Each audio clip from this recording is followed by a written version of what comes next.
Hello and welcome, Interjection here with another Age of Empires 3 1v1 commentary. But before we begin the commentary, we're going to try and find Azamk lurking amongst the cows. He must be here somewhere.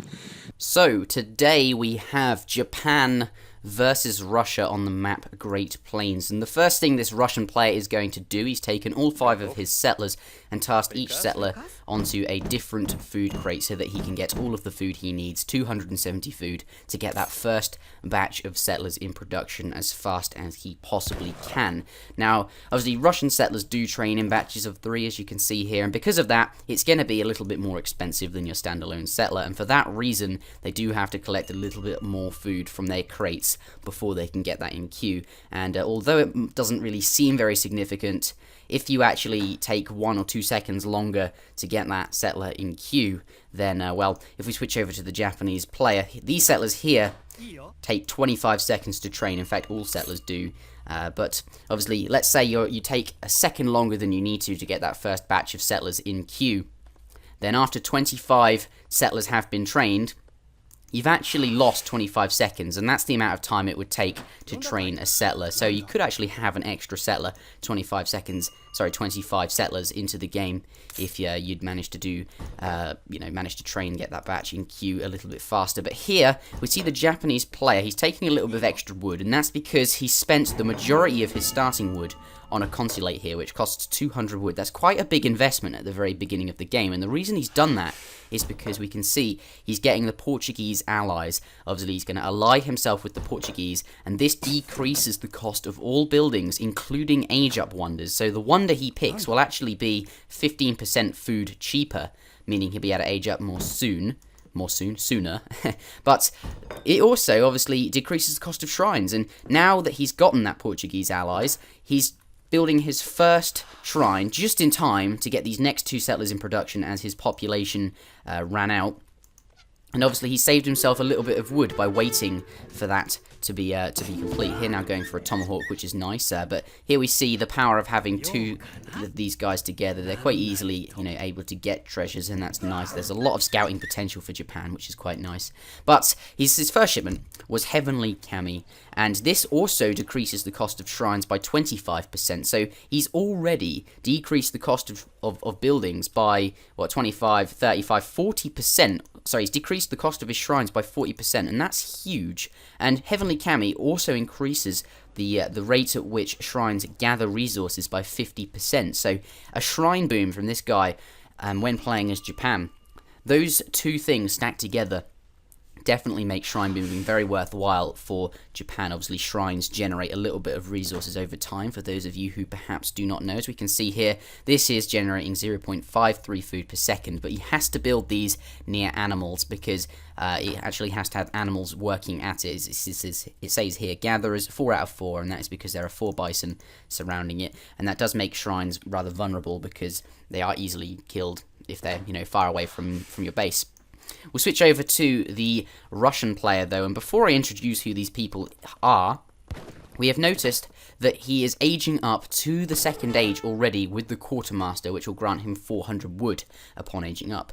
And he's going up with 14 settlers, which is actually quite aggressive. As we mentioned earlier, Russian settlers train in batches of 3, so really you have to choose between 14 settlers, which is a very aggressive age up, and you're kind of sacrificing your economy, or you could go up with 17 settlers, which is, 3 more settlers, and you'd have a nice and a stronger economy, though it does get you to the 2nd age a little bit more slowly. And as you can already see, he's sending 3 settlers over here. We'll turn the fog of war off. He's going to pop up a blockhouse over here, which of course can be built in the 1st age. He's already got all the wood he needs, 250 wood there, now spending it on that blockhouse, and the moment he hits age 2, he's going to be able to train units very quickly from it. So we'll switch, actually no he won't, we'll take a look at his home city shipments, and his first shipment here was distributivism, which in Vanilla Age of Empires 3 is a card that does not exist, but here today we're playing the Asian dynasties, obviously, and distributivism actually gives you a 1.25 wood trickle for the rest of the game. So as you can see here, his wood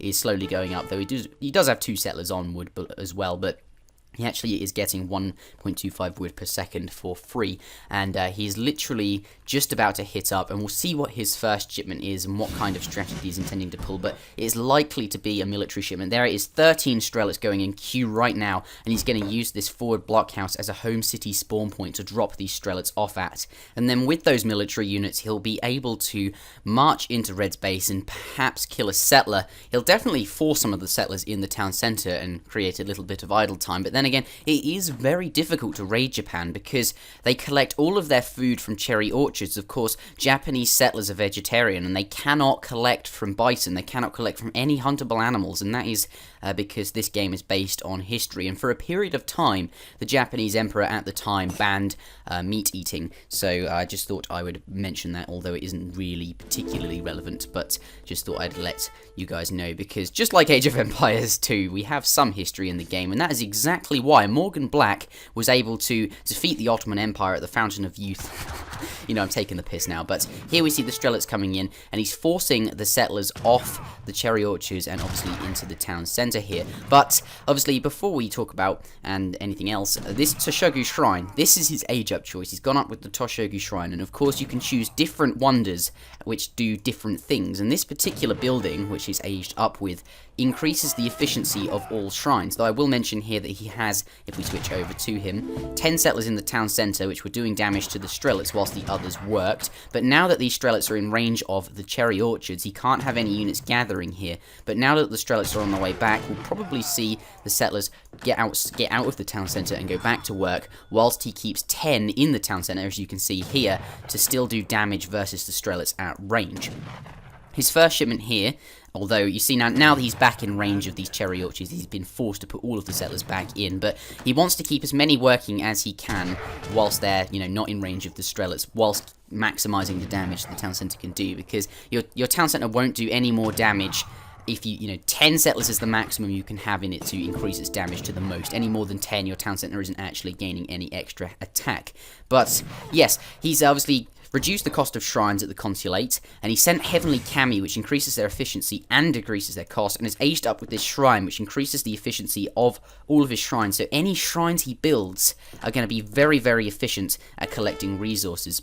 And as you can see here, his first shipment was 600 wood, which he's trying to collect up, but he's under a lot of pressure. Darwin Giovanni, the Russian player, that is his name, and I'll introduce exactly who he is in a moment. But forcing Red to keep his settlers in the town centre, making it very difficult to get that wood up, and not even letting him build this barracks here, denying the barracks, bringing that in, that 600 wood on the floor. We'll take a look at the Japanese player's deck here, and his first shipment in Age 2 was 600 wood, which he's struggling to collect, and his second shipment in Age 2 was Enlist Irregulars, which is essentially the Japanese version of Colonial Militia. And of course, Colonial Militia, or Enlist Irregulars, increases the attack damage of your town centre by 50%, which obviously he's making very good use of, because this town centre is almost constantly firing at his opponent, and obviously the extra damage from that town centre is going to help him out quite significantly at repelling Darwin Giovanni, and obviously he just needs to get that barracks up. And as you can see here,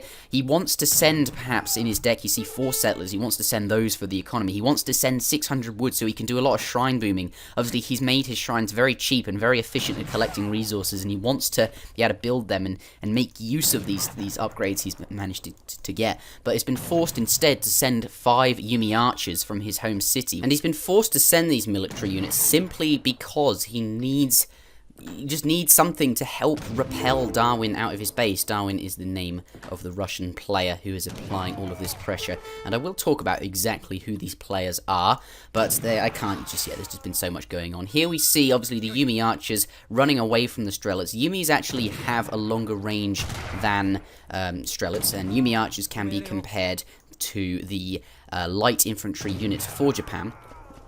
And because they have a longer range than Strelets, they're obviously going to shoot here, and then they'll shoot, and then they'll run away to try and stay away, try and stay out of range of the Strelets, and obviously they can get shots in without actually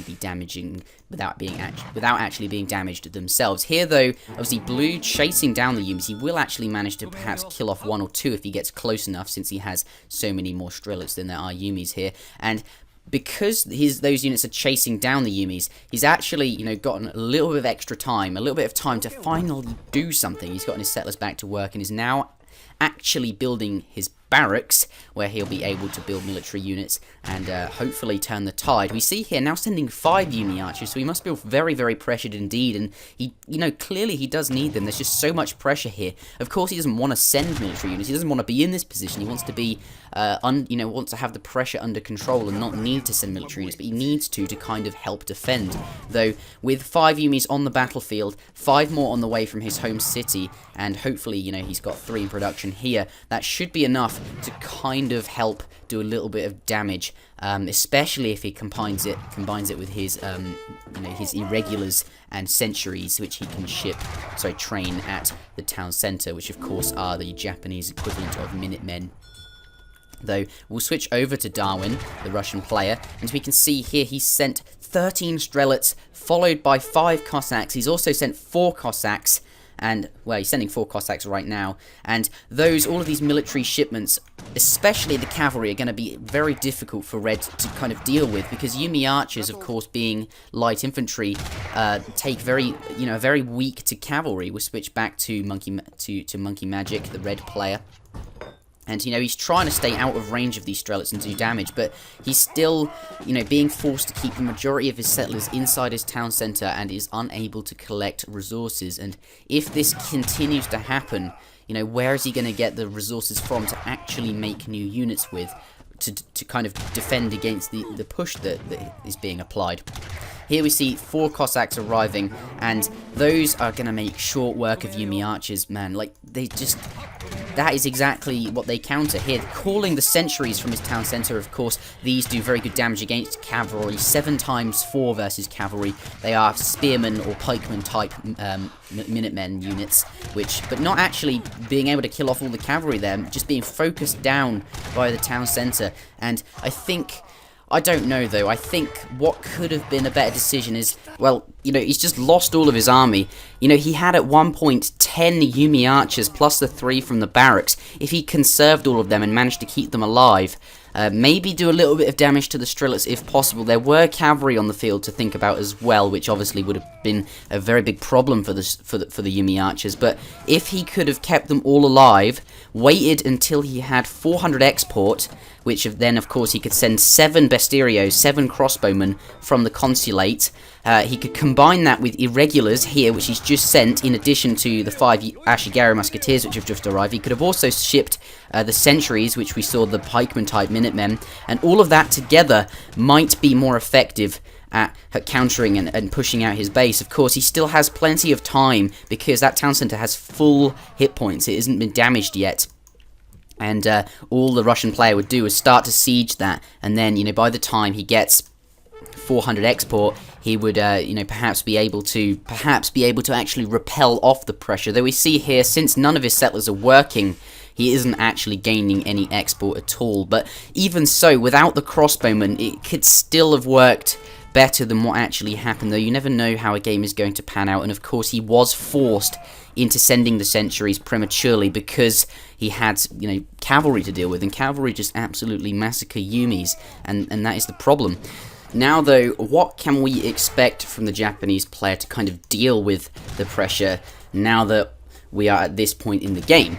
Well, he's putting his settlers into hand combat against the Strelets. Obviously, they do 10 hand damage, which is quite nice. They do only have 3 ranged attack, but of course, if you manage to walk them up close enough to a Strelet, they can do 10 damage. And now that cavalry have arrived, there's plenty of Russian units here, so doing that would kind of be a little bit reckless and probably wouldn't pay off as well, since obviously cavalry and all these Strelets would bring his settlers down, and he does need them to have an economy after he's finished, if he actually does manage to repel. Here he's now sending 5 Ashigari musketeers, and I believe he has 5, he has 5 over here as well, and 5 plus 5 is obviously 10, and then he could bring all of them in to help defend as well. Having the settlers out over here to try and get some more damage, and obviously since the cavalry are on the other side of his town centre, he can do that. Now moving these Strelets away so that they are not in hand combat, and instead the settlers are forced to do ranged damage. See, now bringing them more closely over. But now that the Cossacks are getting involved, I imagine he'll put his units back into hand combat. But perhaps not. We see the 5 Ashies arriving, plus 5 more from the town centre. This looks like the kind of defence that he needed. But then again, plenty of Strelets, and it just doesn't... It just looks messy. It's just very difficult for him, though he is repairing his town centre now, which is quite clever. Obviously, you know, stopping Blue from attacking the town centre by bringing all of these units in and clicking the repair button, buying himself some more time. And of course, we have to remember it is upgraded with Enlist Irregulars, which of course increases his attack by 50%. Here we see him building a market, which I find quite interesting. Perhaps he wants to get the settler upgrade. Of course, settlers for Japan, they do not have the blunderbuss upgrade and the greatcoats upgrade. Instead, they have one upgrade which increases both settler attack and hit points. Here he's sending the Enlist Irregulars extra Minutemen, which I forgot about. Of course, when you send Colonial Militia, you get another shipment of Minutemen which you can send. As Japan, you get something similar. You get another set of Irregulars you can send. Perhaps that's why he built a market, to sell some wood or some resources in order to get the resources he needed to be able to send the Enlist Irregulars extra Minutemen. Here, though, settlers back to work fighting, though that kind of doesn't make too much sense. But we're going to switch over to Darwin Giovanni and see what he's been up to, because the pressure just seems to be all in, and I don't know...